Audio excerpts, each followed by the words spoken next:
Quarterback Patrick Mahomes is one of two Texas Tech players to be drafted in the top 10 in the Super Bowl era. And obviously, Patrick Mahomes did the virtual commencement address for Texas Tech this weekend. Who is the other Texas Tech player to be taken in the top 10 of the draft in the Super Bowl era, Chris? You know this. What? Say that again. Hold on one more time. I was not ready for the question. I was reading something on our document. Okay.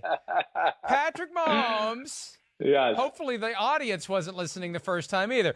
Patrick Mahomes is one of two Texas Tech players to be drafted in the top 10 in the Super Bowl era. Who is the other? Oh, sorry about that. That would be Michael Crabtree. Am I correct with that? Yeah, it should count as an incorrect, though. I should have forced you to answer it at the time because I didn't hear the question would not have been the correct answer to the question. When you started talking about the Mahomes commencement speech, I kind of just went off and didn't listen to you for a second just to make sure I was at the right place in our sheets here to pay attention to where we are in the show.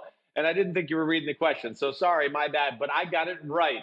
So I get the first pick. I mean, all right. I want to see Bill Belichick. I'm sorry. I mean, it's kind of like, but Bill Belichick, for two reasons, I'd want to see Bill Belichick as my commencement speaker. One, he can be a little uncomfortable speaking publicly, which I think would be entertaining to watch, where you'd go, man, here's a guy that can get in front of 53 grown man, tough football players and yell at them and, make jokes or be serious and whatever it may be and command that room like no other.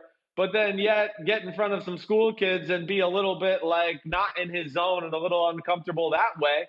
And then also, I think he's going to shed some great advice and knowledge on you. That's where I think I'd want to listen to Bill Belichick. I mean, he's going to teach you or have a few things as far as approach, work ethic, just deep thoughts that I think would help any young kid out. So that's why Belichick would be my first pick. See, I was inclined to go Belichick, not for any of the reasons you said.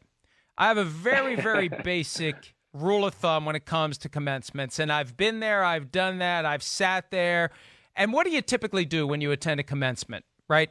You have the program and you just I know at least what I do. Okay, what's next? What's next? What's next? What's next? Let's just get this damn thing over with. And I think Bill Belichick's speech would be short enough that it would move the program along. Because really, who remembers anything that they ever heard at any commencement that ever was performed in the history of the world? Does anybody remember anything?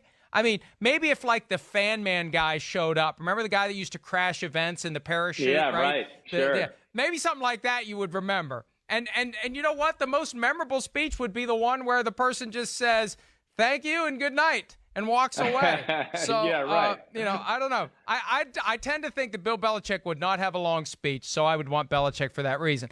All right, I'm going to go. There's a lot I could choose from.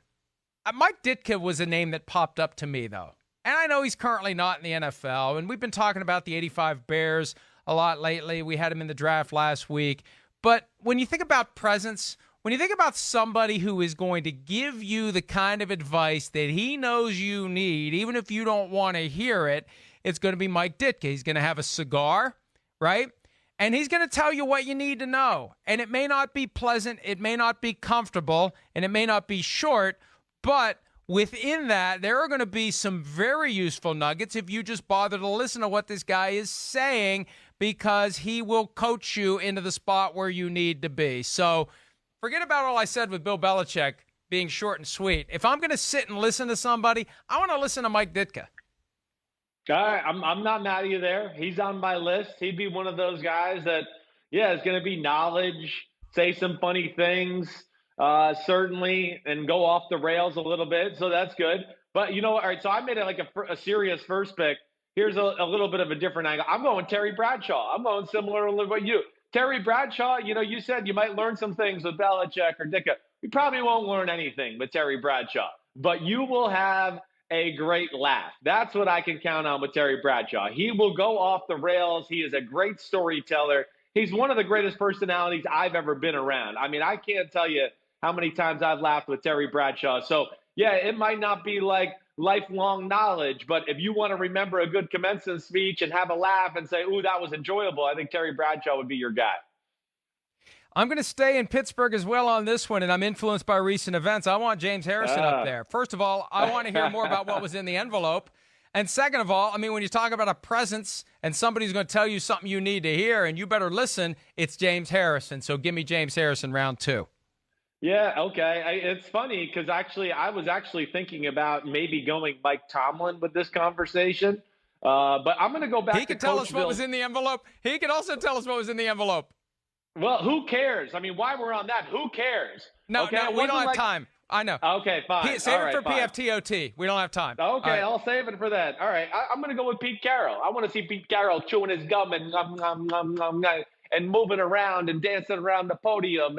And of course, Pete Carroll, hey, he's been successful in so many different places. He's got great energy about him. I mean, yeah, he walks around like he's 79 years old, but then you get him on a football field with a piece of gum and he jumps around like he's 27 years old. So I would love to be sitting in a seat, listening to his motivational tactics, his energy, things like that.